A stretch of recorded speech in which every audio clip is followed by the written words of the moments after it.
Pues seguimos ya en cuenta regresiva para el final de este año 2021 y tengo una palabra que quiero compartir con ustedes y oro a Dios que sirva de que les rete. Ese es mi anhelo hoy, que la palabra pueda retarles y que de alguna manera descubramos que hay cosas que nos tocan a nosotros hacer como seres humanos y en muchas ocasiones estamos ahí inertes esperando que sea Dios que haga cosas que nos corresponden a nosotros hacer.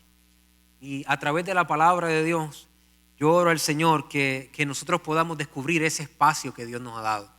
Estoy consciente que los versos que voy a estar utilizando son versos de la palabra de Dios que hablan de los tiempos finales. ¿Está bien? Pero voy a tomar principios de esas parábolas que dirigen al ser humano a estar preparado para los tiempos finales, para ver cómo podemos comportarnos o cómo debemos ser buenos mayordomos en un tiempo, ¿verdad?, como el que estamos viviendo hoy, hasta que llegue ese momento culminante de los tiempos finales. Si me puedes poner el reloj a correr, te lo agradezco.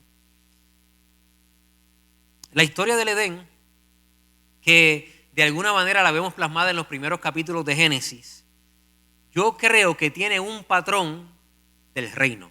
Es decir, creo que hay cosas que se ven en esos primeros capítulos de la Biblia que nos enseñan principios mucho más allá que simplemente que el Dios que servimos nosotros es el creador de los cielos y la tierra y el creador de todo lo que hablamos. Recuerden que Génesis no es un libro científico, ¿verdad? Y que quien lo escribe tampoco estuvo ahí para presenciar las cosas como ocurrieron. Sin embargo, nos hablan a nosotros los que servimos a Dios del principio de que servimos al Dios que es creador de todo, que servimos a un Dios que sustenta todas las cosas por la palabra de su poder y que Él tiene un plan y dentro de su creación Él creó también un patrón que nos enseña a nosotros en este tiempo de su carácter, de las cosas que Él quiere hacer en nuestras vidas. Por ejemplo, vemos en el principio de la creación que Dios establece al hombre y a la mujer como esa creación primordial, ¿verdad? O perfecta o bella, ¿verdad? Que resalta de las demás en términos de propósito y de lo que Dios ha hecho. Es la única parte de la creación que fue hecha a imagen y semejanza de Él mismo. Y los pone a funcionar en un paraíso, les da autoridad para funcionar en ese paraíso, para sojuzgar la tierra, poner nombre a los animales, en fin, les da la oportunidad de que lo labren, de que lo trabajen, de que multipliquen. También de alguna manera vemos ahí en el paraíso que entra la serpiente, ¿verdad?, con su plan y con su astucia. Pero Dios dotó el paraíso de ríos, de árboles, de animales, de todas las cosas y le dio al ser humano la capacidad de poder ser un mayordomo, no dueño, un mayordomo de todas esas cosas que estaban en ese lugar. Y después vemos un periodo en el que el Señor pareciera como desaparecer de la ecuación, ¿verdad? Y lo vemos otra vez entrar en escena. Su voz empieza a buscar a Adán y Eva para pedirle cuentas de las decisiones que ellos tomaron en ese periodo de una aparente ausencia de Dios. Y de eso se trata este mensaje. ¿Cómo podemos ser buenos mayordomos en la aparente ausencia de Dios? Porque digo aparente porque sabemos, que Dios siempre está con nosotros, ¿verdad? Sabemos que nuestro templo es el templo del Espíritu Santo y que Él habita en nuestras vidas. Pero cuando vemos la palabra de Dios nos damos cuenta que hay algunos espacios que Dios mismo crea y pareciera Él estar distante, pareciera que no está inmerso en los detalles y nos da ese espacio para que usted y yo podamos ejercer una buena mayordomía, un buen uso de las cosas que están a nuestro alrededor. Él da las promesas, Él prepara el escenario, Él establece límites, como lo hizo con Adán, ¿verdad? Esto vas a hacer, esto no lo debes de hacer. Él establece límites y luego que da la promesa, prepara el escenario, establece los límites, pareciera alejarse para ver cómo nosotros ejercemos mayordomía en ese espacio de aparente ausencia que pareciéramos tener. Todos nosotros somos dados a hablar mucho más de los espacios donde hay presencia de Dios que de los espacios donde parece que Dios no está, ¿verdad? Cuando hablamos y testificamos son de las experiencias donde sabemos que Dios estuvo ahí, sabemos que Dios camina con nosotros y esos momentos de compañía de Dios son momentos bellos. Pero ¿y qué de esos momentos donde pareciera, verdad, que el Señor como que se aleja y nos da un espacio para que ahora nosotros pongamos en función aquellas cosas que ya Él nos ha entrenado para, o según los límites que Él ha establecido y la palabra que ha dado a nuestras vidas. Dentro de los evangelios yo descubrí varias parábolas que hablan acerca de eso, de cómo Dios, ¿verdad?, utilizando esta idea de que nos ha dado un espacio y que viene de camino a un cumplimiento de una palabra de los tiempos finales, nos da un espacio donde parece que Él se aleja y nos da un espacio de mayordomía para que nosotros podamos efectuar esta administración de Dios. Y vamos a ver al final cuáles fueron los elementos que afectaron la mayordomía de aquellos que estaban involucrados en estas parábolas, con la idea de que nosotros podamos evaluarnos y poder decidir hoy, poder ejercer una buena mayordomía cuando pareciera que Dios está ausente. Mire esto, nadie iría a hablar en nombre de alguien si esa persona lo acompañara. Me explico. Pastor Gelo no pudiera ir a hablar a nombre mío si yo estoy presente, ¿verdad? Tú no puedes hablar en nombre de alguien que está contigo, porque si está contigo, él puede hablar. Así que para poder representar a alguien o hablar en nombre de alguien, esa persona está ausente, no está. Tú no existiría o no habría sentido común un ejercicio de mayordomía de los detalles si el dueño del lugar estaría a cargo de cada detalle. El dueño del lugar da un espacio a veces a los detalles de la historia para que el mayordomo delegado por él tome, ¿verdad?, según lo que él ha establecido, los recursos que se le han dado para poder ejercer una buena mayordomía. Y ese es mi punto, que en ocasiones, aunque sabemos que Dios está con nosotros y que Él vive en nosotros, pareciera estar ausente en nuestra historia y está esperando, aún en esa aparente ausencia, que nosotros ejerzamos una buena mayordomía. Vamos a verlo en la palabra de Dios.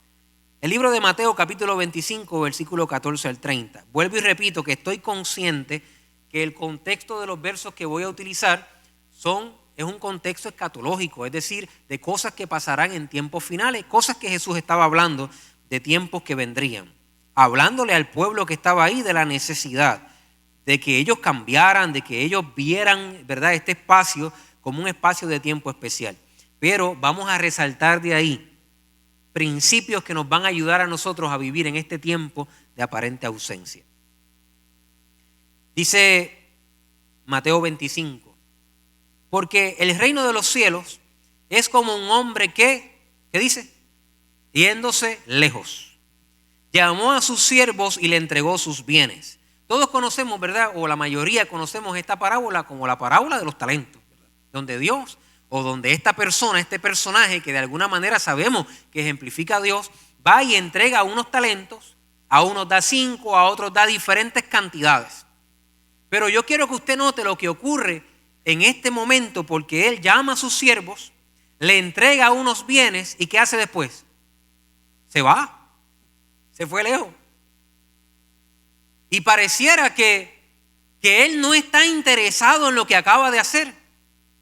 Pareciera que él no tiene ningún tipo de interés en los detalles de esta historia, en la metodología que esta gente utilizará para cuidar los talentos. Pero esta historia no termina con él lejos. Esta historia termina con él regresando para ver qué ocurrió con aquellos talentos, con aquellos recursos económicos que había entregado a estas personas. ¿Se da cuenta? Así que vemos a un Dios proveyendo recursos, a un Dios llamando a personas específicas, dándoles recursos y luego una aparente ausencia donde desaparece de la historia. Y en esa ausencia, estos mayordomos, estos administradores de los talentos tenían que multiplicarlo, tenían que ejercer su sabiduría y lograr multiplicar lo que les habían dado para que cuando llegara otra vez el amo, entonces ellos tuvieran que presentar. Y la historia se da que cuando llegaron, el que le dio 5 tenía 10. Buen trabajo, lo hiciste bien, como decimos aquí en Vega Baja. Y el que tenía 2 lo multiplicó a 4, excelente trabajo. Pero llegó el que tenía 1 y escuche las palabras que dice: Señor, te conocía que eres hombre duro, que ciegas donde no sembraste, que recoges donde no esparciste. Y como yo te conozco tan y tan y tan bien, tuve miedo. y fui y escondí tu talento en la tierra. Así que aquí tienes lo que es tuyo. Date cuenta que está ahí de una forma, ¿verdad?, bien implícita e interesante, que Dios no viene a buscar solo lo que nos dio o a pedir cuentas por lo que nos dio. O sea, regresarle a Dios lo mismo que Él nos dio no es necesariamente, no es visto ahí en esta parábola como un buen mayordomo. Él viene a buscar lo que nos dio y sus intereses. Él espera que nosotros de alguna manera multipliquemos esos intereses. Fíjate que no habían instrucciones previas de qué debían de hacer las personas con los talentos. Sin embargo, Él entendía que era obvio que se le había dado para una producción, para una multiplicación. Y el miedo llevó a esta persona a esconder los recursos que Dios le había dado. Mira cómo el Señor cataloga a esta persona: siervo malo y negligente. Siervo malo y negligente. Porque sabiendo tú, supuestamente, quién yo soy, no te atreviste a hacer lo que debiste haber hecho. Tú debiste haber negociado esos talentos. Y cuando yo hubiese regresado, hubiese recibido lo mío con intereses. En el libro de Mateo, capítulo 21, versículos 33 y 40, vemos una historia muy parecida. Vamos a ver varias historias y después vamos a ver cómo le sacamos el jugo a ella. ¿Está bien? Dice: oíd otra parábola. Este es Jesús hablando. Hubo un hombre de padre de familia, el cual plantó una viña, la cercó de vallado. O sea, la plantó, le creó protección, cavó en ella un lagar y edificó una torre de vigilancia, dice otra versión. Y después que él hizo todo ese trabajo, buscó a unos labradores y se las rentó. ¿Y qué dice? Y se fue. No se quedó cerca, se fue lejos. Y cuando él se fue lejos, las personas que estaban en ese lugar comenzaron a trabajar la viña que le había dado Dios, comenzaron a trabajar en la protección que había establecido el Señor, los límites que él había establecido, bajo su vigilancia que había establecido el Señor, y el que había hecho todo el trabajo sabía que venía un tiempo de fruto. Así que dice la parábola que cuando venía el tiempo del fruto, el dueño de la finca mandó a sus siervos para que recogieran la parte que le correspondía al dueño. El dueño estaba consciente que había una parte que le correspondía a los labradores, porque el jornalero es digno de su trabajo, pero él era el dueño. Él hizo todo. ¿De quién era la tierra? De él. La verja que pusieron, ¿de quién era? De él. Las semillas que se plantaron, de él. La vigilancia, de él. ¿Cierto? Y se fue lejos. Pero el que se haya ido lejos no significa que él no estaba interesado en aquellas cosas que él había dejado.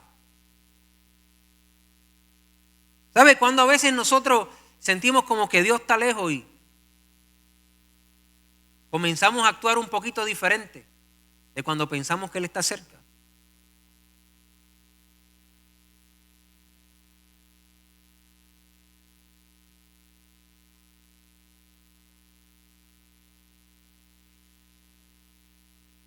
Mientras a veces el ser humano piensa que hay cosas que le representan a Dios, si su estilo de vida cambia cuando eso no está, tenemos un problema serio. Porque Él vendrá a pedir cuenta por lo que Él nos pide. Vamos a ponerlo de esta manera para que lo podamos entender. ¿Cuántos de ustedes, cristianos, llenos del Señor, amantes de Dios y de su palabra, en sus trabajos seculares, trabajan diferente cuando el jefe está cerca?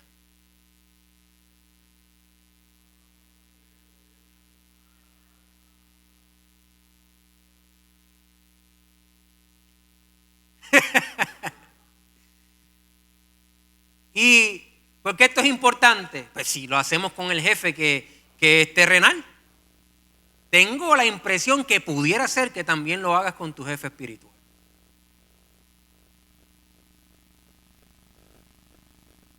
Pero vamos a seguir con otros versos porque ¿verdad? Seguimos, no nos vamos a detener ahí. ¿Cómo? Vamos a Mateo 25 mejor, Mateo 25, capítulo 1 al 13.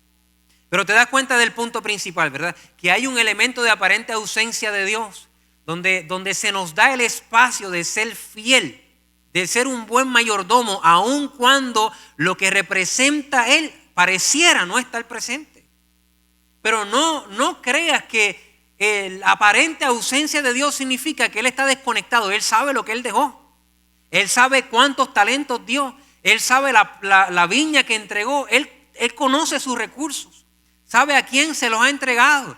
Y este espacio de tiempo es un espacio bello para nosotros desarrollarnos. A Adán no se le dijo los detalles de lo que debía de hacer, pero se le estableció límites.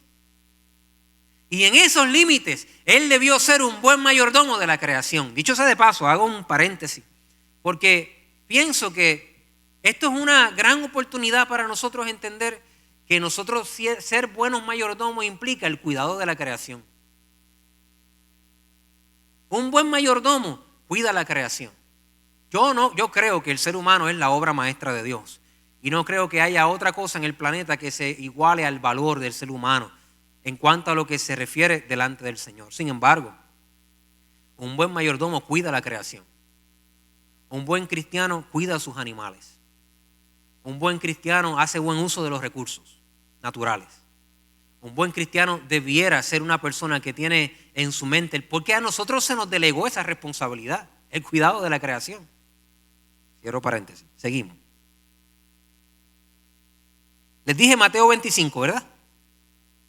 Dice, versículo 1. Entonces, el reino de los cielos será semejante a 10 vírgenes que tomando sus lámparas salieron a recibir al esposo. ¿Por qué salieron a recibir al esposo? ¿Ah? Porque no estaba. El esposo no estaba. ¿Verdad? Pues no estaba y tuvieron que salir a recibirlas. 5 de ellas eran prudentes y 5 insensatas. Las insensatas, tomando sus lámparas, no tomaron consigo aceite, mas las prudentes tomaron aceite en sus vasijas juntamente con sus lámparas. Mira esta porción, ¿qué dice? Y tardándose el esposo. O sea que no solamente no estaba, sino que también se estaba tardando. Tardándose el esposo, cabecearon todas y se durmieron. Y a la medianoche se oyó un clamor: aquí viene el esposo, salid a recibirle. Entonces todas aquellas vírgenes se levantaron y arreglaron sus lámparas. Y las insensatas dijeron a las prudentes: danos de vuestro aceite, porque nuestras lámparas se apagan. Así cualquiera, ¿eh? Mas las prudentes respondieron diciendo: para que no nos falte a nosotras y a vosotros, id más bien a los que venden y comprad para vosotros mismas. Pero mientras ellas iban a comprar, vino el esposo. Y las que estaban preparadas entraron con él a las bodas y se cerró la puerta. Se da cuenta que, recuerden que este no es un tema de los tiempos finales, que bien es cierto que lo estamos compartiendo, ¿verdad? De una manera indirecta. Pero este es un tema de nuestra actitud de mayordomía en el tiempo de aparente ausencia. Y en el tiempo de aparente ausencia, estas vírgenes tomaron para ellas, algunas tomaron provisión extra y otras simplemente se conformaron con irse así sin prepararse. No se prepararon, eran insensatas según lo que dice la palabra de Dios. En el tiempo de ausencia había un elemento que había que estar ready, porque el esposo vendría otra vez. Y cuando venía el esposo, entonces había que estar preparados. No había que prepararse cuando el esposo estaba, había que prepararse antes, en su ausencia. En su ausencia. Último verso de hoy. Marcos capítulo 13, versículo 33 al 37. Dice Marcos 13, 33 al 37. Mirad, velad y orad, porque no sabéis cuándo será el tiempo. Es como, ¿ves estas comparaciones de Jesús, verdad? Es como el hombre que yéndose, ¿cuándo? Lejos, ¿qué dejó? Dejó su casa.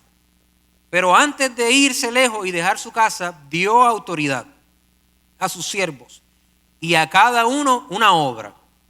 Y el portero mandó que velase. Velad, pues, porque no sabéis cuándo vendrá el Señor de la casa, si al anochecer, o a la medianoche, o al canto del gallo, o a la mañana, para que cuando venga de repente, no os halle durmiendo. Son frases que vamos ahora ¿verdad?, a poner juntas, a ver cómo aprendemos nosotros un poquito de estos versos. Pero quiero, ¿verdad?, aclarar que yo no creo que es que el Señor está en contra de dormir, ¿está bien? Sí, porque si no puede dormir al anochecer, ni a la medianoche, o al canto del gallo, ni a la mañana, pues parecerá no puede dormir. O sea, la idea de esta no es necesariamente sueño de descanso. Hay obviamente una riqueza ahí espiritual que tenemos que extraer. Vemos en esa historia el patrón que les había hablado al principio. Dios entrega recursos, Dios entrega habilidades, da un espacio de desarrollo de aparente ausencia, regresa por el fruto a evaluar resultados y emite juicios según lo que esto sucedido. ¿Qué cosas recibimos de Dios? Bueno, recibimos bienes, según estas historias, ¿verdad? Recibimos bienes. Recibimos acuerdos con Él, pactos que Él hace con nosotros, ¿verdad? Para poder trabajar en su tierra, en su creación. Recibimos autoridad. Él nos da autoridad para poder ser embajadores de Él, para poder hacer la obra que hacemos en esta tierra. Y Él nos da una obra o una tarea en la cual nosotros podamos emplearnos. Ahora, la pregunta que yo tengo para ustedes hoy: ¿qué estamos haciendo con aquellas cosas que Dios nos ha entregado en este espacio de aparente ausencia? ¿Qué estamos haciendo? ¿Sobre qué estás dominando hoy? ¿Sobre qué juzgas? ¿Cuánto te has multiplicado? ¿Estás administrando bien lo que Dios te ha dado? Los recursos naturales, los recursos que te ha provisto. Tu salud, ¿la estás administrando bien? ¿Has vencido a la serpiente en el camino? ¿Has cuidado de la creación? ¿Has sido un buen mayordomo? ¿Has regresado el fruto que le corresponde a Dios? Son preguntas que tenemos que hacernos, porque nos damos cuenta en el camino que nosotros solo somos mayordomos de lo que está ocurriendo. No somos dueños. Y dentro de esa mayordomía tenemos que ejercerla de manera fiel, aun cuando pareciera que Él se fue lejos, que Él no está, que parece que se está tardando, ¿verdad? Pero ciertamente Él ha entregado gracias, habilidades, cosas que nos ha dado el Señor. Nos ha puesto en un lugar bello para poder desarrollarnos, multiplicarnos, hacer cosas para Él. Y hay cosas que afectan esa dinámica de la mayordomía. Yo decía a la iglesia al principio que este principio de la mayordomía es bien importante, porque cuando usted entiende que usted es un mayordomo, usted quiere hacer las cosas para agradar a su dueño, y ese dueño es el Señor. Hace un tiempo atrás yo escuché un pastor predicando y esa palabra que él dio a mí me llamó la atención. Y dicho sea de paso, yo creo en las oraciones específicas y usted debiera de orar para que Dios conteste oraciones específicas. Pero tenemos que ser conscientes también que hay cosas que Dios no va a responder porque está esperando que seamos nosotros los que hagamos nuestro trabajo. Y el ser humano se excusa mucho detrás de esperar que sea Dios el que haga las cosas que se supone que sea usted que le corresponde hacer. Y decía este pastor, nosotros oramos por escritorios.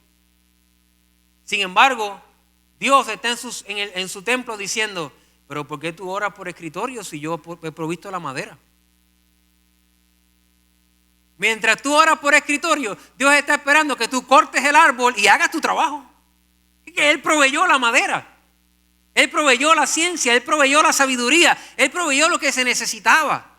Pero en muchas ocasiones nos quedamos como creyentes inertes, creyentes que no nos movilizamos con la famosa excusa de que Dios, como cuando Dios lo haga, Dios va a hacer muchas cosas. De hecho, Él es soberano y cuando Él quiere interrumpir nuestra vida, Él lo va a hacer, y cuando Él quiere aparecer, Él lo va a hacer, y Él da dirección como Él quiere. Pero en el camino, Él aparenta ausentarse para que tú hagas tu trabajo, para que tú ejerzas tu mayordomía, para que tú multipliques, para que tú negocies con los talentos que te ha dado, para que labres la tierra, para que hagas tu función.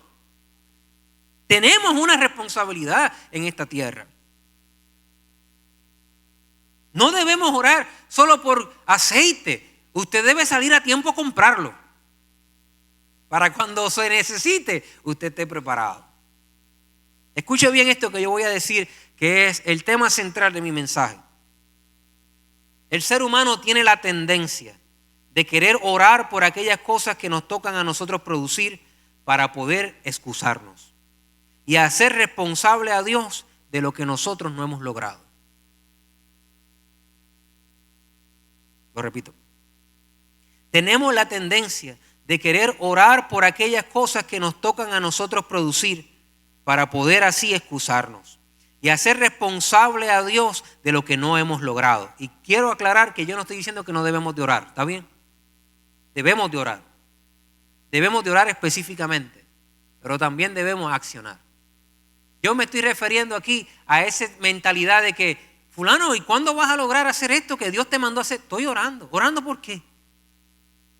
Que cuando Dios ya ha revelado su palabra, Dios ya ha provisto las cosas que necesitamos, Dios ha revelado su perfecta voluntad en su palabra, la conocemos, pero estamos todavía esperando que de alguna manera algo suceda sobrenatural cuando nos toca a nosotros tomar la responsabilidad y hacer lo que tenemos que hacer como mayordomos de Dios, como gente que debe de multiplicar y producir.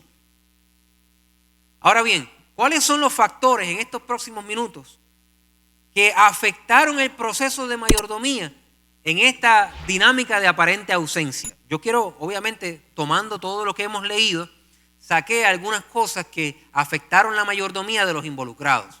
Y mi propósito es que usted pueda descubrir si hay algunas áreas de estas que nosotros tenemos que mejorar. ¿Está bien? Porque ciertamente también afectará nuestra mayordomía si no tomamos cuidado de estas cosas en nuestra vida. Número 1.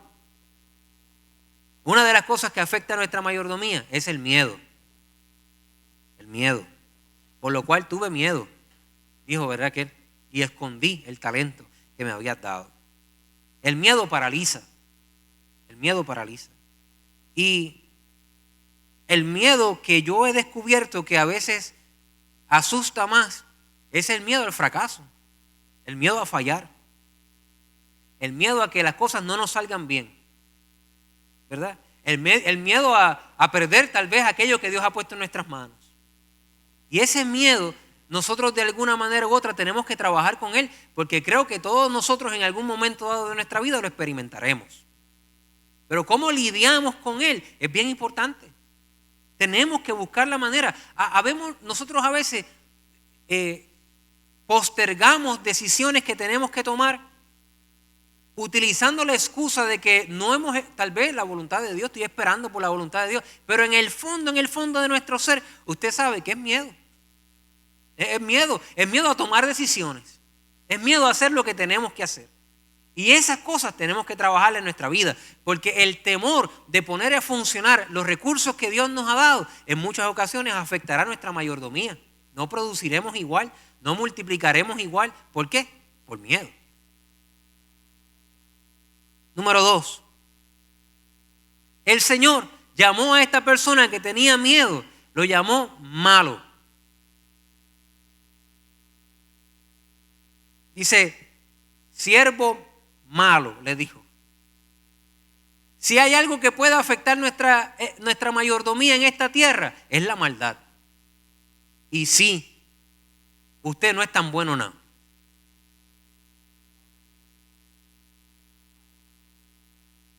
Lo dije, tú no eres bueno. Pastores, si usted supiera, yo soy tan bueno. No, tú no eres bueno, no lo eres. De hecho, eso no es una opinión mía. Jesús dijo, ¿no? Que no había ¿cuánto? Ni uno bueno. Así que si tú realmente te creías que estabas ya tan y tan bien y como eres tan y tan bueno que estabas casi ya con una así, las alas se estaban saliendo, lamento mucho explotarte la burbuja, pero tú no eres bueno, tú eres malo, de verdad, es así. Y por naturaleza brotan en nuestro interior ocasiones, pensamientos que no son los correctos, deseos que no son los correctos, porque por naturaleza tenemos ese problema. No somos buenos y necesitamos una intervención de Dios en nuestra vida para calibrar esas áreas de nuestra vida, para alinearlas con Dios, porque por naturaleza no necesariamente hacemos las cosas que son correctas. Y usted darse cuenta del potencial que usted tiene de ser malo, lo ayuda a cuidarse.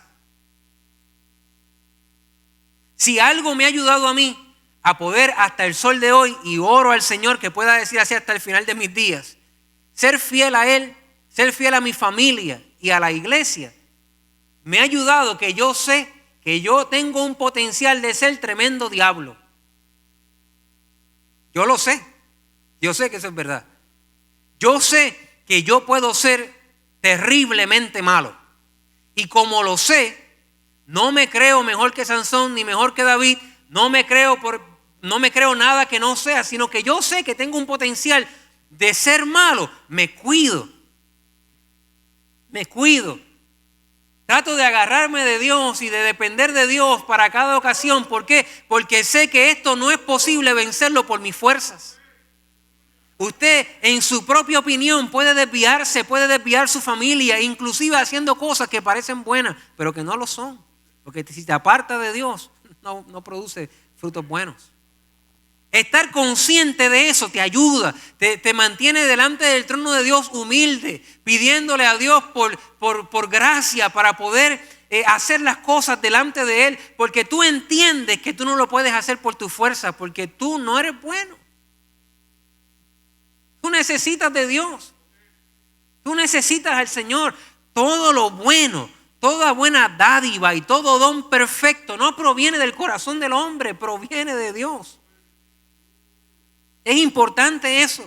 Y en nuestra mayordomía, desconectándonos de Dios, hemos logrado que brote en nuestro interior emociones, hemos logrado que se broten motivaciones que no son correctas y no son puras. Y tenemos que buscar la manera de que el Señor nos libre de ellas. Amén. Número 3, la falta de confianza en Dios. Es algo que afecta a nuestra mayordomía. Dijo aquel: Señor, yo conozco que tú puedes recoger donde ni siquiera sembraste, y yo conozco que tú esto, y yo conozco que tú lo otro, y como te conozco tan bien y he experimentado lo bueno que eres, pues no hice, tuve miedo. Y nosotros diríamos: ay, Señor, qué tipo tan malo, ¿verdad? Qué mal le fue. Pero eso somos tú y yo, que sabemos que Dios provee, pero nos ponemos nerviosos cuando no vemos la provisión de Dios. Que sabemos que Dios es poderoso, que Dios es grande, que Dios hace, y lo venimos aquí a la iglesia y lo adoramos como Dios y como Señor, y decimos: tú eres mi proveedor, tú eres mi protector, y levantamos nuestros brazos. Pero cuando salimos a la vida real tenemos miedo porque, oye,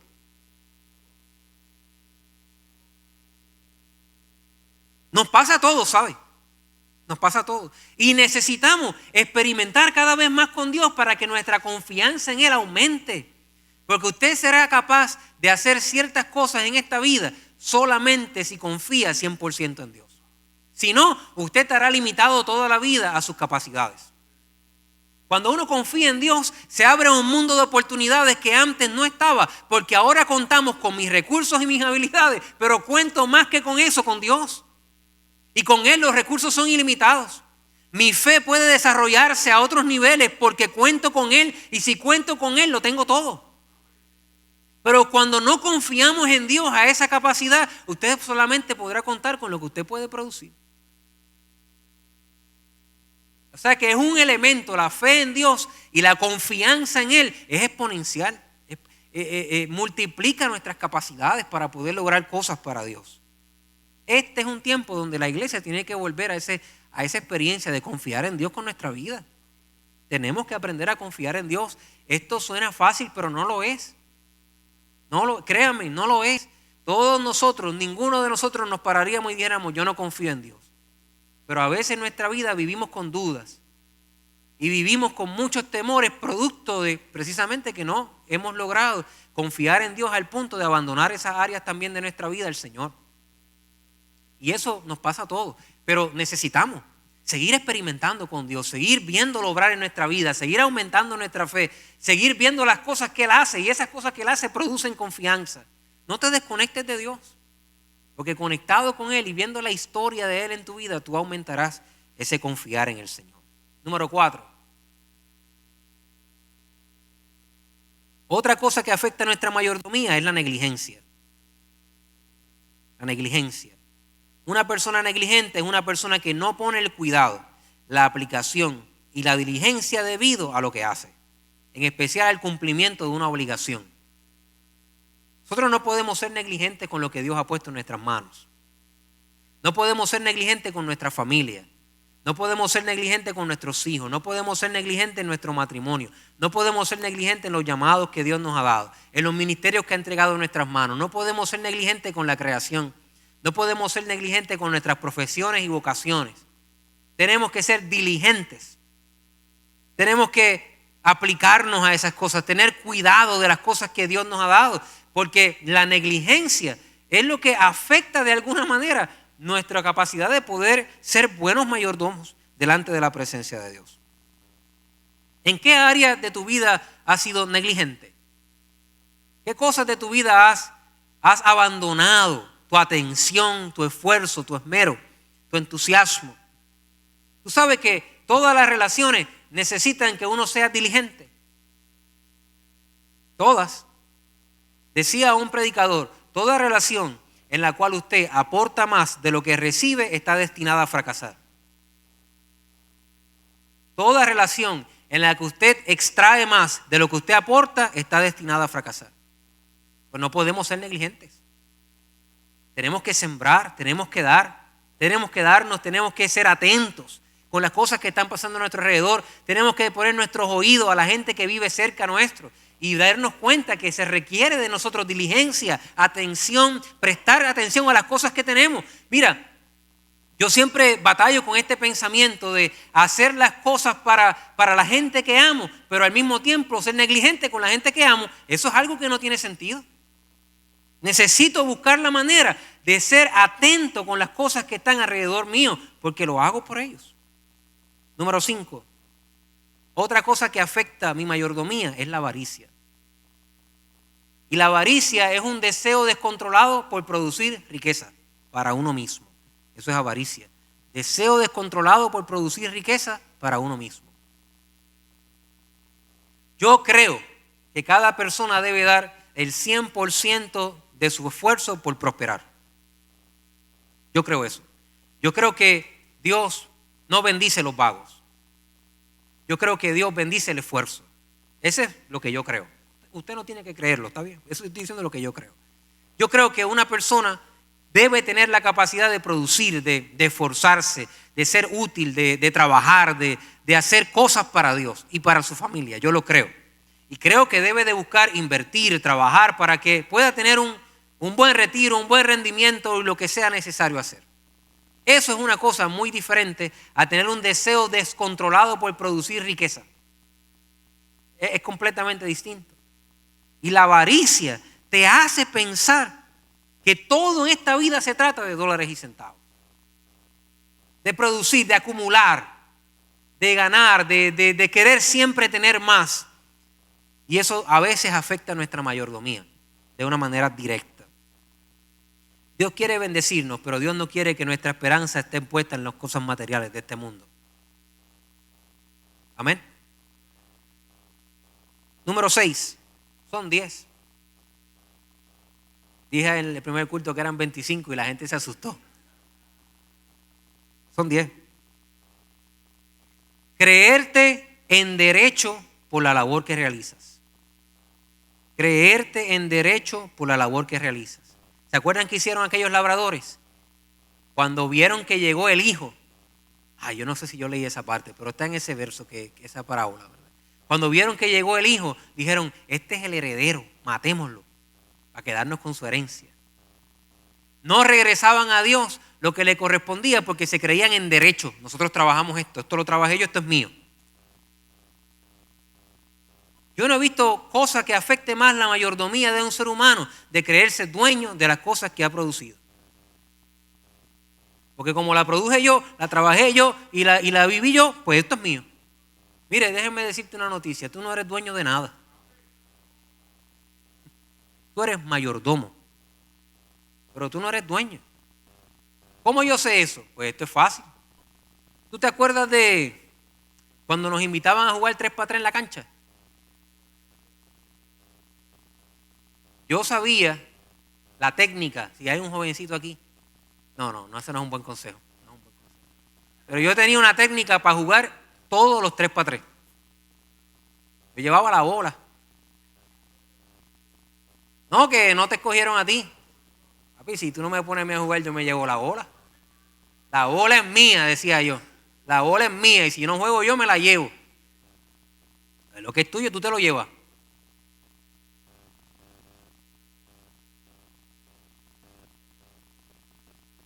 Déjame hacerte una pregunta.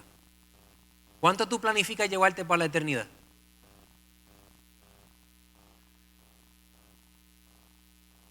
Porque algunos de nosotros vivimos como que tenemos un plan para llevarnos cosas para allá arriba. ¿Cuánto te vas a llevar? No te puedes llevar nada porque no tienes nada, no es tuyo.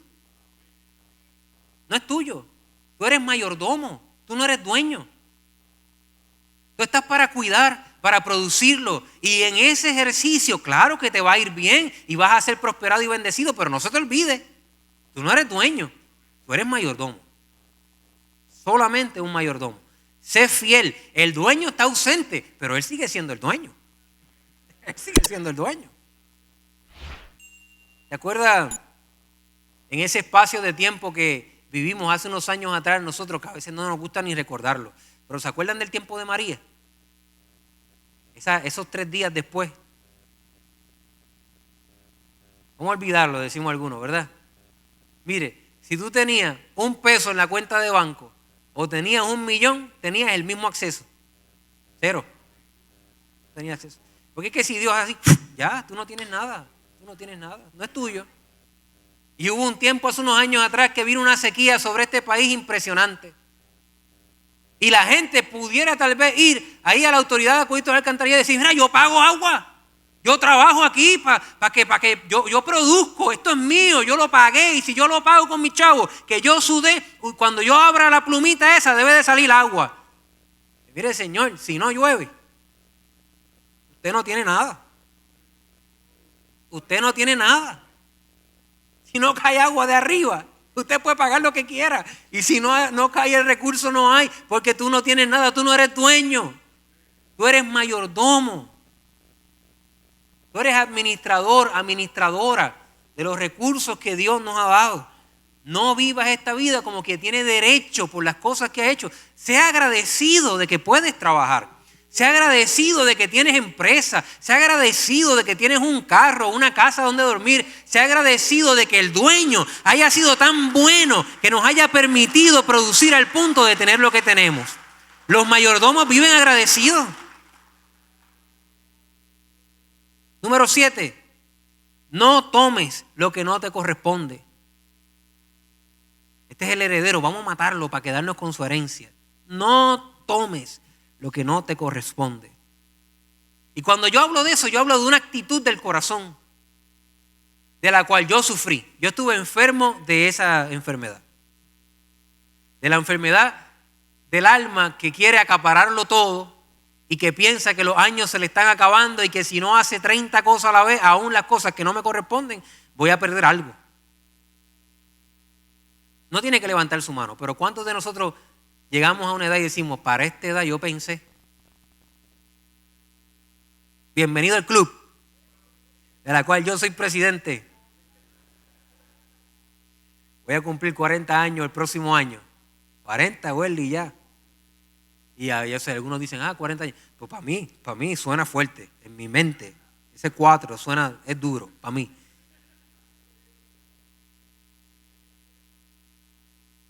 Y al principio era, no, que yo quiero hacer, porque yo quiero lograr y yo quiero. Y tenía a que me metí a hacer cosas que nadie me llamó a hacer. Y cuando tú te metes a hacer cosas que Dios no te ha llamado a hacer, tú te quedas sin gracia. Y una persona sin gracia.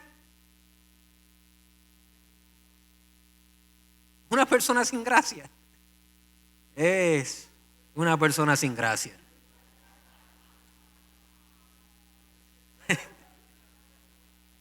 Porque tú te metes a hacer cosas porque quieres. Pero mira, le voy a decir cómo Dios me sanó. ¿Está bien?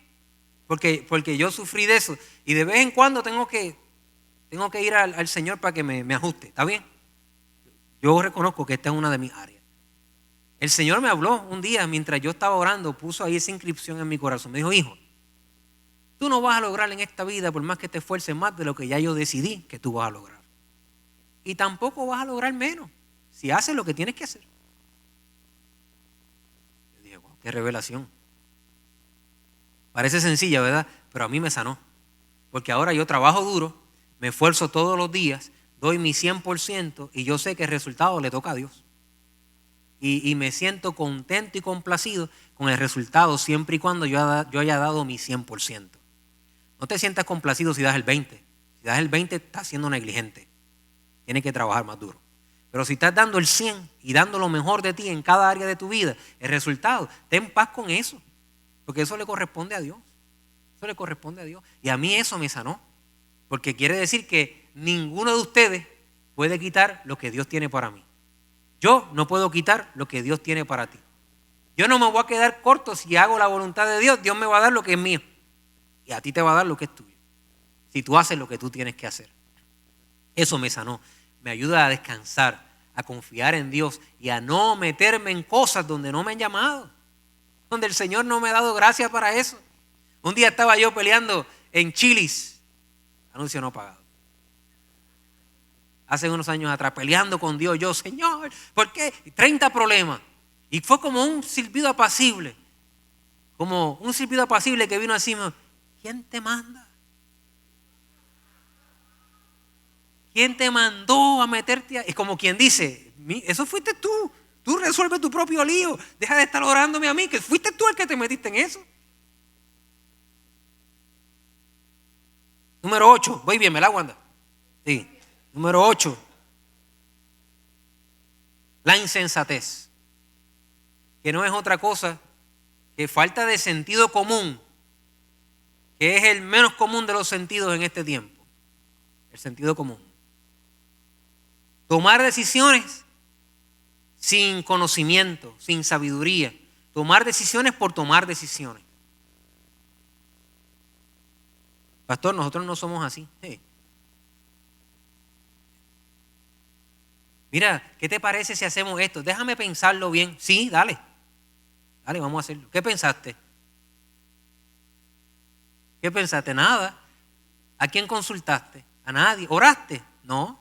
¿Leíste la palabra? ¿Buscaste? ¿Esperaste en Dios? Pero no.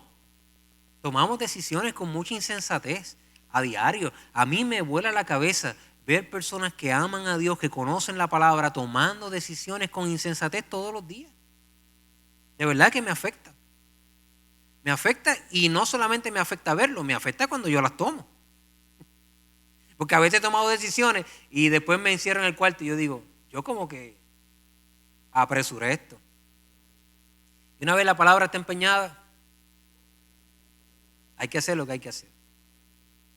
Es importante, las decisiones en tu vida son como el guía del carro. Cada decisión que tú tomas le da dirección a tu vida. Cada decisión que tomas le da dirección a tu vida.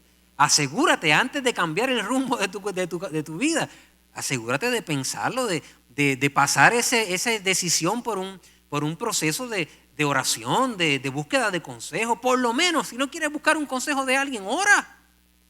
Y pídele a Dios que te dé sabiduría. Y no escapes los versos bíblicos que hablan que no lo hagas. Ni escapes los versos bíblicos que te motivan a hacerlo. ¿Está bien? Porque nosotros los seres humanos, cuando tenemos algo entre ceja y ceja y oramos por eso porque lo queremos hacer y no esperando en Dios, comenzamos a ver nubes que dicen, hazlo. Nos hablan los animales, nos hablan en una película, decimos confirmación. ¿Qué confirmación? Tú estás buscando lo que tú quieres. No podemos ser insensatos. Tenemos que aprender a esperar en el Señor y tomar decisiones con la data que tenemos, consciente de lo que está ocurriendo en nuestra vida. Porque tomar decisiones insensatas afecta a nuestra mayordomía. Número 9.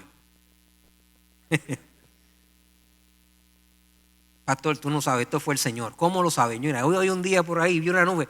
Vamos. Son decisiones que pueden marcar el resto de tu vida para siempre. ¿Me entiendes? No lo hagas trivial, no lo simplifiques a tal punto que cualquier cosa sea. Realmente espera en el Señor. Y toma decisiones conscientes. Que al final del camino tú digas, bueno, tal vez no salió bien, pero yo hice mi ejercicio antes de tomar una decisión. Falta de preparación es la 9. Las vírgenes que llegaron, ¿verdad?, con su aceite, pero no se prepararon para la milla extra, para lo próximo que pudiera pasar. Y usted tiene que ser una persona preparada. La preparación te da alternativas, te da opciones. Yo hablaba eso con la iglesia al principio, animándoles a poder prepararse. ¿Qué cosas tú aspiras? ¿Qué cosas sueñas? ¿Qué cosas deseas? ¿Qué son las cosas que están en tu corazón? Pues prepárate para eso. Yo aspiro a encontrarme con el esposo y si se tarda un poco, ¿estás preparado? Yo aspiro a esto y si las cosas cambian, ¿estás preparado? La preparación te da alternativas. Yo creo en prepararte. Para algo que tú quieres hacer, yo creo en que tú debes de prepararte al punto de tener opciones. Y esa es una de las cosas que constantemente yo le enseño a mis hijas. Yo le digo a mis hijas, ustedes tienen que estar preparadas para tomar decisiones difíciles y no amarrarse a cosas que no están bien porque no tienes alternativas, no tienes opciones. Aprende los idiomas. Porque si un día tienes que tomar una decisión de ir a algún lugar, tú no vas a decir, no, yo no puedo porque no tengo alternativa. No, tú puedes hacerlo porque tienes opciones. Aprende otras profesiones. Aprende cosas. Prepárate. Yo no puedo visualizar y me aterra como papá ver a mi hija en una dinámica, ya sea de trabajo, ya sea de relación, donde esté siendo tal vez vista menos, maltratada, abusada, y no poder tomar una decisión para salir de ahí porque no tiene alternativa, porque no está preparada. A mí eso me aterra. Así que esas nenas dibujan, cantan, tocan, juegan, hablan, porque yo estoy sembrando. A eso no me garantiza que después ya tome la decisión de quedarse en esa alternativa, pero no va a ser mi culpa, porque yo me aseguré de prepararlas para que ellas tuvieran opciones.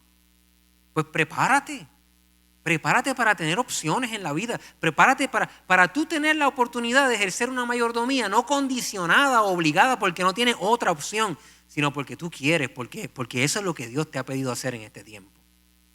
Prepárate para lo que viene. He estado teniendo reuniones esta semana con el equipo de trabajo. ¿Qué viene para la iglesia? Pues vamos a prepararnos desde ya. No nos preparamos cuando llegó el esposo, nos preparamos antes. Estamos preparándonos para lo que viene ahora. Capacitando a los líderes, haciendo lo que tenemos que hacer, porque vienen cosas tremendas de parte de Dios, pero tenemos que prepararnos antes de que eso llegue. Prepara tu familia, prepárate en las cosas que Dios te ha pedido hacer para que cuando vengan las oportunidades puedas tomar mano de ellas. No hay nada peor que una gran oportunidad frente a nosotros y no poderla tomar porque no estamos preparados.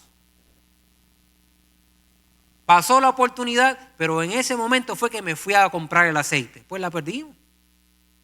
Está preparado para cuando aparezcan las oportunidades pueda tomar mano de ellas. 10 y último, Elías, ayúdame, por favor.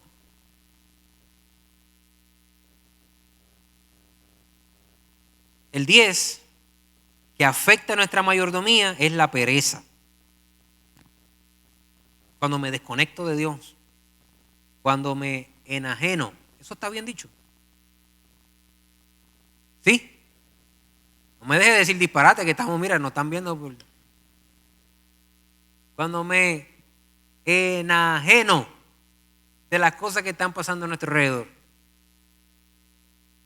Sí, me voy de la realidad de mi familia, de la realidad espiritual, de la realidad de la iglesia. Yo estoy enajenado, no sé lo que está pasando, me desconecto. Para mí, eso es lo que significa que te dormiste. Te dormiste. Algunos de ustedes alguna vez se han acostado a dormir, de verdad, se han dormido. Se levantan y cuando se levantan cosas cambiaron. O te levantaste y había una visita inesperada en la casa. O te levantaste y una sorpresa que tú no sabías. ¿Y qué pasó mientras tú dormías? El mundo no se detiene mientras tú duermes.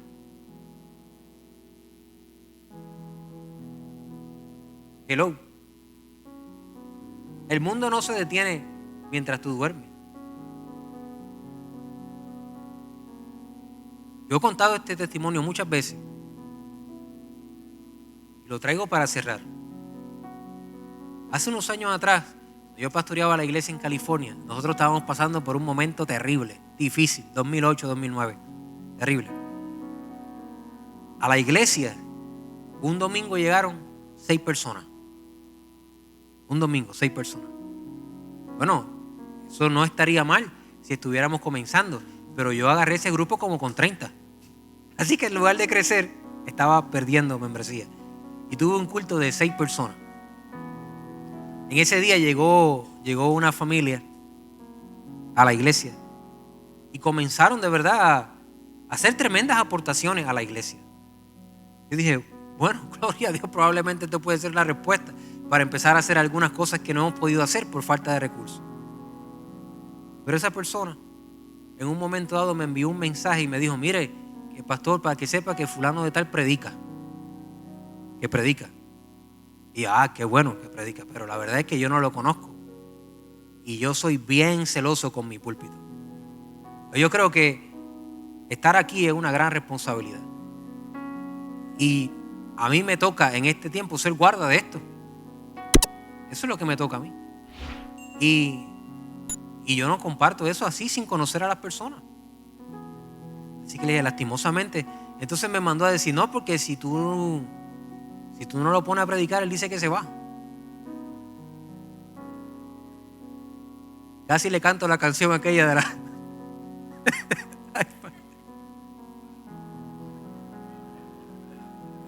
Perdóname, Señor. Digo, mira, yo no quiero que nadie se vaya. Ningún pastor está feliz con que alguien se vaya, nadie. Pero yo no voy a comprometer lo que yo creo por manipulaciones así. No, yo prefiero quedarme como estoy. Pero yo no voy a comprometer eso.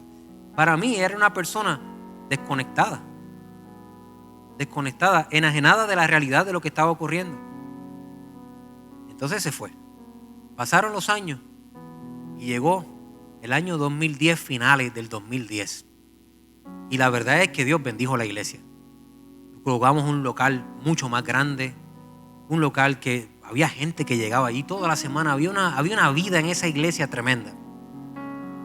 Hicimos una actividad para vender cosas, porque para poder la responsabilidad hacíamos 30 actividades. Que si yard sales y todas esas cosas que hacían allá.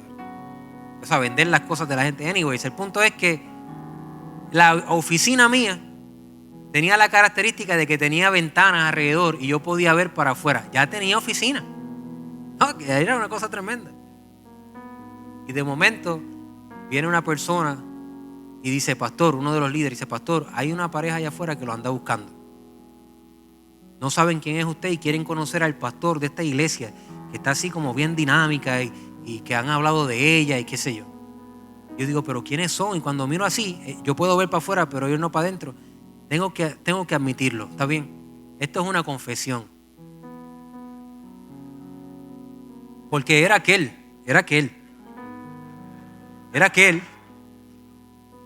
que me había dicho, si no me ponen, yo me voy. Como quien dice, si yo me voy, aquí esto se cae. Si no cuentan conmigo, con mi finanza y con mi cosa, esto no va para ningún lado. Entonces, yo lo vi y yo dije, sí, tráelo, por favor. No, yo estoy confesándome con ustedes aquí, está bien, eso no está bien, pero eso fue lo que me pasó. Y dije, tráelo, que yo quiero que conozca. De repente cuando entra, porque yo tenía, 23, 24 años, un nene. Cuando la persona entra que me ve, Juan, dice, casi le da la chiripiorca del chavo. Casi. Como se asombró. Y yo dije, ¿pero qué usted pensaba? Mientras tú duermes, la obra sigue avanzando. La obra de Dios no se detiene porque nosotros nos acostemos a dormir. La obra de Dios va a seguir avanzando. Dice la palabra que viene avanzando contra viento y marea y va a seguir su cumplimiento a la obra de Dios. Este no es un tiempo para estar dormido. Este es un tiempo para estar alerta, para estar despierto, para ver lo que Dios va a hacer, no solamente en tu familia, en la iglesia, en nuestro país, en las cosas que están pasando alrededor. Levántate. No te desconectes de Dios. No te desconectes de su obra. Este no es el tiempo para hacer eso. El dueño viene. Sí. El jefe regresa. Y él viene a regresar. ¿Dónde está lo que te di? Los talentos que puse en tus manos, los recursos, ¿qué has hecho con ellos? El rey viene a buscar otra vez su iglesia. Y este periodo de tiempo de aparente ausencia no es otra cosa, un espacio para usted y yo derramar y establecer una mayordomía que le honre, aun cuando Él no ha estado presente, aunque sabemos que Él está en tiempo con nosotros. Quiero animarte, iglesia, a no dormirnos. Este no es un tiempo para dormirnos. Este es un tiempo para estar alerta en el Señor. No te duermas, que cuando de momento despierte te des cuenta que has perdido todas las cosas importantes que realmente eran en la vida. Abre tus ojos y esté alerta y verifica esta lista de 10 que hemos compartido y asegúrate que esas cosas no están en tu corazón, y si están, combátelas para que puedas ser un buen mayordomo en un periodo de aparente ausencia. Vamos a estar puestos en pie. Vamos a darle gracias a Dios. Que Dios nos ayude a vencer el miedo. Que nos ayude a sacar la maldad de nuestras motivaciones. Que nos ayude con nuestra falta de confianza en Dios. Que nos ayude a no ser negligentes, a no ser avaros. Que nos ayude a no creernos en derecho por la labor que hacemos. No somos dueños. No somos dueños. Cuando usted se vaya de esta tierra, usted no se va a llevar absolutamente nada. Todo lo va a dejar. ¿Y sabe lo triste? Que es posiblemente que la gente que se lo deje no lo valore y en 3-4 meses ya no haya nada. Es duro, ¿verdad? De escuchar, pero es así. Es así. Pues como tú eres solo mayordomo, hazlo bien, para que puedas tener un tesoro en un lugar donde nadie puede robarlo y nadie puede destruirlo.